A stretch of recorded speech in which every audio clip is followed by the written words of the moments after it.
Keyword Search 101, how to know if your ebook topic is real demand. Coach Bell here again. So sa video na to, tututok tayo sa keyword search para malaman kung may real demand ang ebook topic mo. Isa sa pinaka-importanteng step para malaman kung may real demand ang ebook topic mo ay gamitan ng keyword search.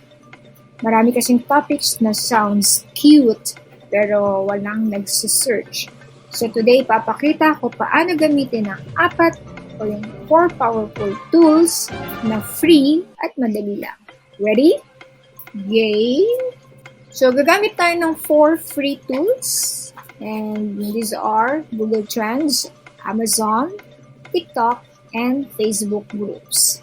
Lahat ng to powerful pero sobrang daling gamitin. And also, gagamit tayo ng sample topic na relatable like budget Korean skincare for students. Ito ang i-check natin sa bawat tool. Okay guys, so punta kayo sa trends.google.com, and then let's say ang topic nyo ay budget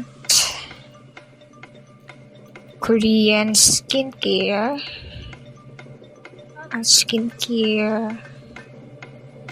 for students. Search. Alright, and then adjust natin yung location, Philippines, past day, hanggang 12 months para local at fresh data. And then kapag may uptrend o consistent line tulad niyan, ibig sabihin may interest. So go. So with this, walang data. Ayan guys, kaput, 0. Okay? No data. Okay guys, let's go to tool number 2, Amazon. So punta tayo sa Amazon.com.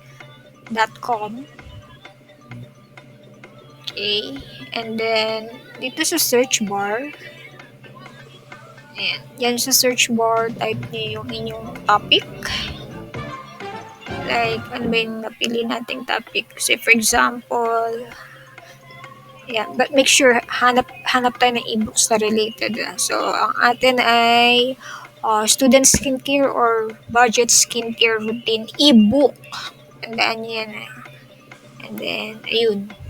So, boom! May mga libro na about sa skincare. Skincare sa student. Tama ba? Skincare sa student. And then, may mga rating. Tingnan nyo guys yung, ayan, yung rating. And then, number of ratings. Ayan, number of reviews. And number of bestseller tags.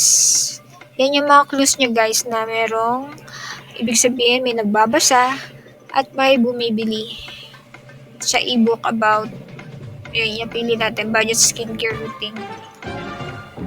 Okay? So, ganun lang guys. Simple lang, diba? So, ulitin ko ha. Bantayan nyo yung number of reviews, number of stars, and then yung yung bestseller tags. Okay? Tapos guys, kung may makita kayong review, i-copy paste nyo. Kasi magagamit niyo yan pang tawag doon, pang testimonial. Or even sa sa pag-highlight nyo ng mga pain points, pwede nyo siyang gamitin sa prompting nyo. Okay? Ayan guys. Okay guys, this time, tool number 3, TikTok. Punta tayo sa TikTok. Okay, so you can use your browser or app. And then now let's open. Ayan. Okay, so punta ka sa, ayan guys. Punta ka sa search bar. So, yung search bar. Ito. Punta ka sa search bar. And then, ano ilalagay natin? Yung ating topic. Yung student something. Ano yun? Student skincare. Tama ba? Student skincare. Skincare budget. Ayan. And then, di ba? May mga video. May mga videos. Ano yung mga watch dito? Yung mga views. Thousands na yan. 12,000. Okay, ayan. So, na may mga views. That's a good sign. Ibig sabihin, people are talking about this and they are engaged. Dami guys. Oh. May mga million views ba to? Okay, ayan. Ang dami. Diba? So, pro tip lang guys, kung may trending hashtags or creators about your niche, pwede mo rin silang i-follow for idea inspirations. Ayan. Dami. Okay, ang kunin mo yung yung almost, kung may makita kang million views, doon ka. Yun yung ma-follow mo. Or at least minimum na 100,000. 100,000 views. 12,000. Okay. So, tingnan pa natin to. Ang galing ko kaya yung student. Diba? Student skincare product. Check natin kung pareho. Okay guys, so last tool ay Facebook groups. So, punta ka sa Facebook. And then, punta ka sa search bar. Facebook search bar. Here. And then, type mo na yung niche mo. Ano yun? Student skincare. Kunwari, skincare for students. PH. Tingnan natin kung may lalabas. Okay. Ayan guys. Ito na yung mga groups na pwede mong salihan.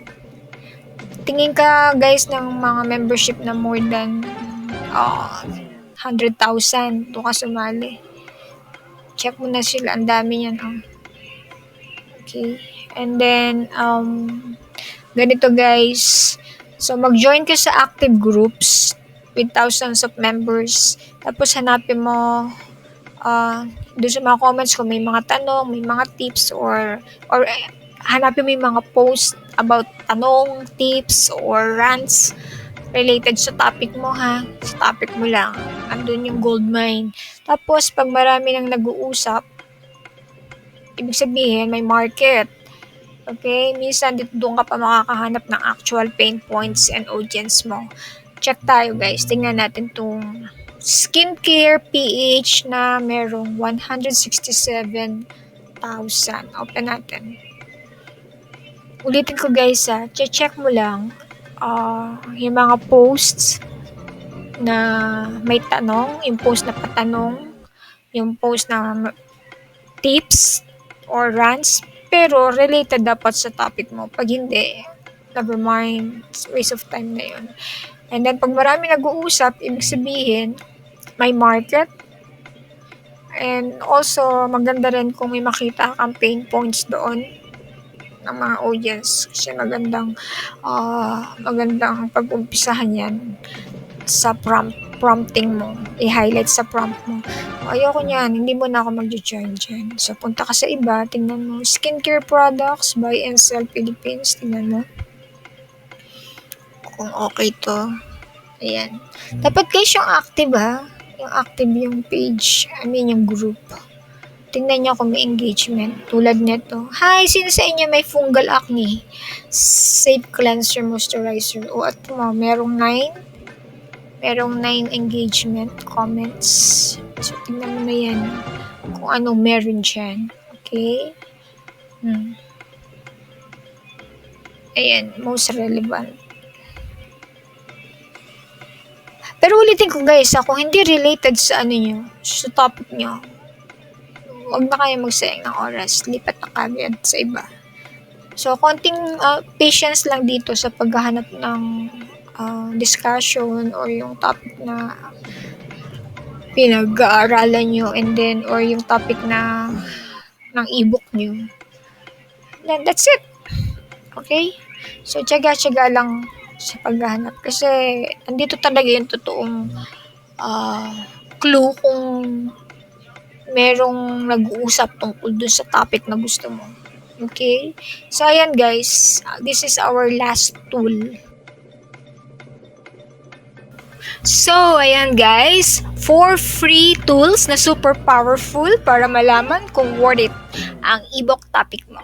Okay? So, kung may consistent interest, may competitors, at may engaged audience, solid na yan. Tandaan mo, hindi sapat na bet mo ang topic, dapat bet ka rin ng market. So, practicein mo na to today, and it's good to consider pag nag-isip ka ng topic, alam mong may demand. At kung ready ka na for the next step, which is topic validation, punta ka na sa video ng Parallel Protocol Network, okay? Pag validated na ang topic mo, ready na tayong magsulat ng ebook mo. So, let's go!